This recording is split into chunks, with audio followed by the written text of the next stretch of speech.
maka Allah akan memberikan kekuatan.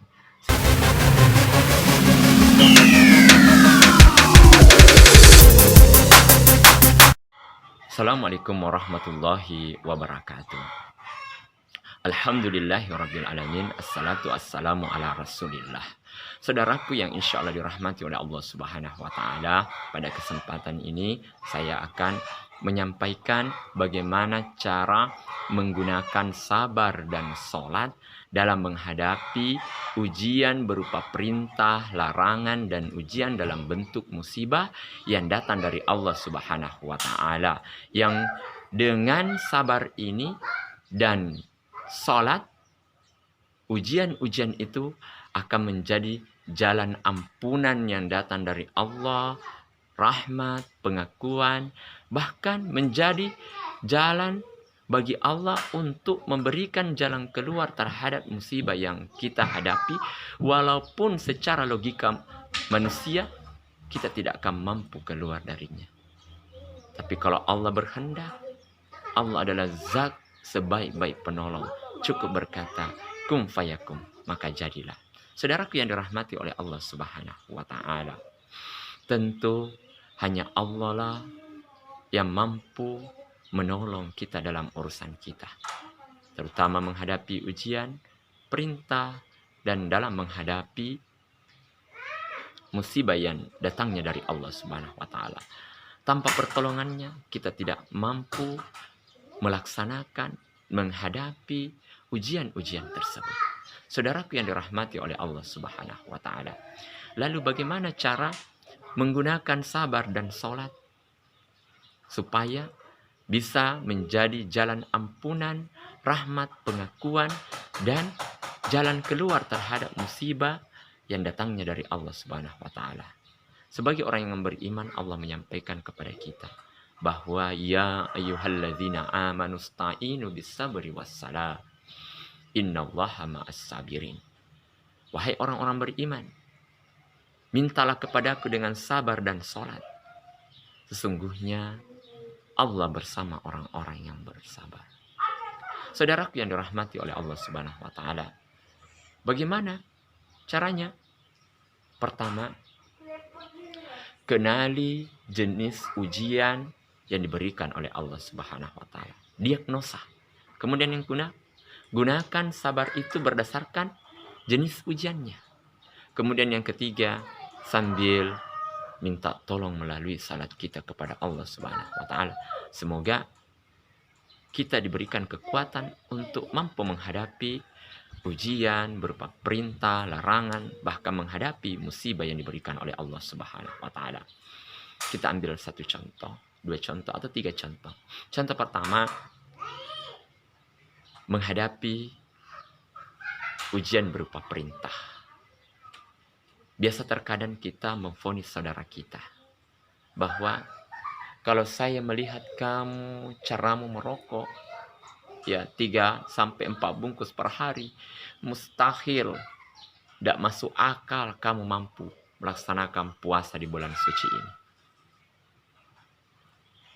Tapi karena orang yang divonis itu adalah mampu bersabar, kemudian dia berikhtiar melalui kesabarannya mencari ilmu bagaimana bisa berpuasa sehingga tidak lobek di siang hari, merasakan manisnya amalia-amalia di bulan suci Ramadan, seperti yang telah kita dengarkan sebelumnya bahwa ada 5 tips supaya kita merasakan lezatnya manisnya ibadah-ibadah amalia di bulan suci Ramadan.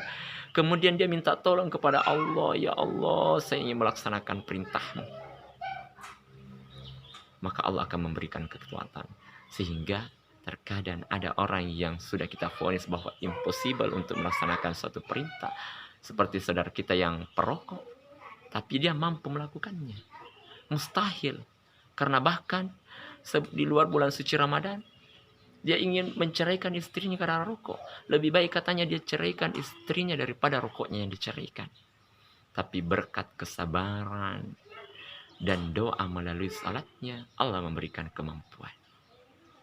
Begitupun saudara kita, ada yang memvonis bahwa kamu mustahil bisa berhenti merokok.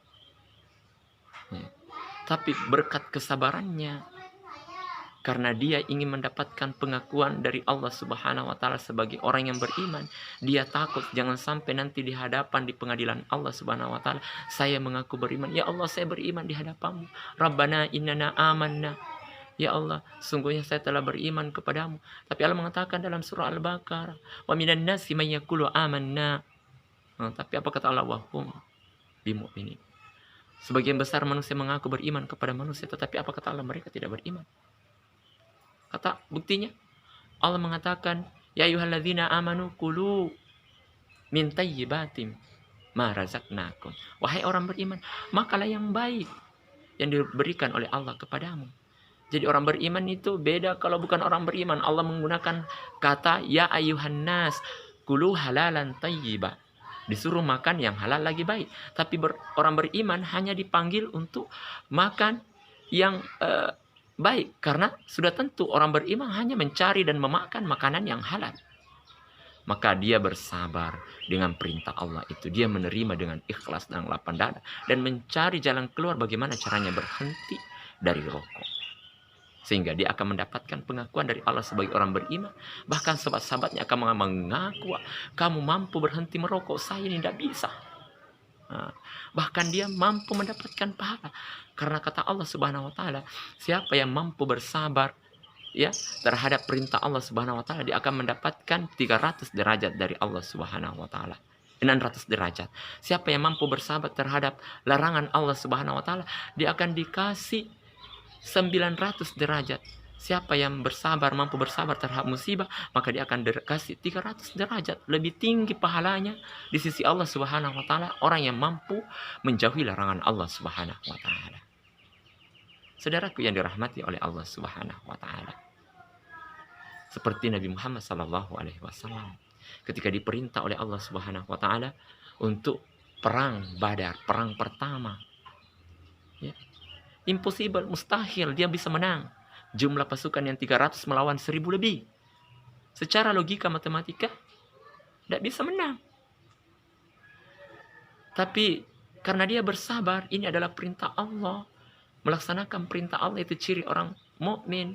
Kemudian dia berikhtiar, berusaha dengan benar bagaimana caranya supaya kita bisa ditolong oleh Allah, yaitu memilih pasukan yang mukmin-mukmin saja, karena dia mengetahui, Rasul mengetahui dalam Al-Qur'an, wa kana haqqun alaina nasrul mukmin, kewajiban kami menolong orang-orang mukmin, sehingga dia hanya memilih pasukan-pasukan mukmin yang beriman, tidak memilih orang-orang yang munafik ikut dalam perang Badar. Sehingga kekurangan-kekurangan dalam ikhtiarnya untuk bersabar yang dilengkapi dengan doa, ya, karena pada masa itu belum ada perintah salat. Doa itu adalah salah satu zikir. Dia meminta kepada Allah, kalau kami kalah dalam peperangan ini, maka tidak ada lagi yang akan menyembahmu. Dan sebaik-baik zikir sekarang adalah salat, karena di dalamnya ada zikir mengingat Allah, ada ampunan, ada doa. Maka kita sebagai umat Islam, umatnya Nabi Muhammad, memiliki zikir yang terbaik, yang tersempurna, yaitu adalah salat. Makanya Allah mengatakan wasta'inu bis sabri wassalah. Apa yang terjadi?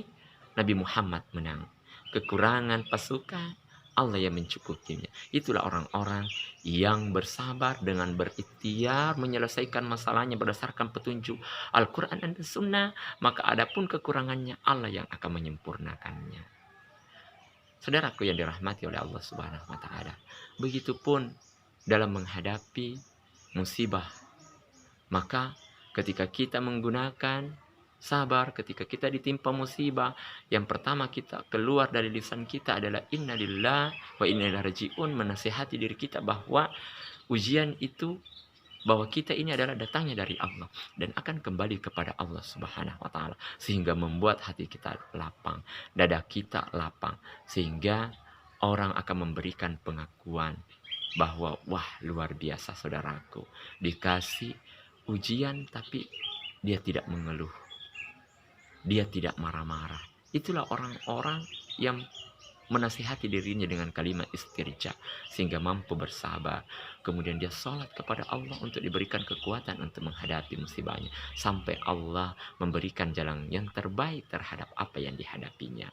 Selamat mengaplikasikan sabar dan sholat dalam menghadapi berbagai macam bentuk ujian yang datangnya dari Allah Subhanahu wa taala. Sehingga mudah-mudahan menjadi jalan bagi kita untuk mendapatkan ampunan dari Allah Subhanahu wa taala, pengakuan sebagai orang yang beriman dan bertakwa, sehingga dengan takwa kita Allah memberikan jalan keluar sebagaimana firman-Nya dalam surat Talaq ayat 2 dan 3, "May yattaqillah yaj'al lahu makhraja." Barang siapa yang bertakwa kepada Allah, maka akan diberikan jalan keluar terhadap masalah. Warzuqhum min haitsu la yahtasib, dan saya akan berikan rezeki dari arah yang tidak diduga-duga. Terima kasih, mudah bermanfaat. Wassalamualaikum warahmatullahi wabarakatuh.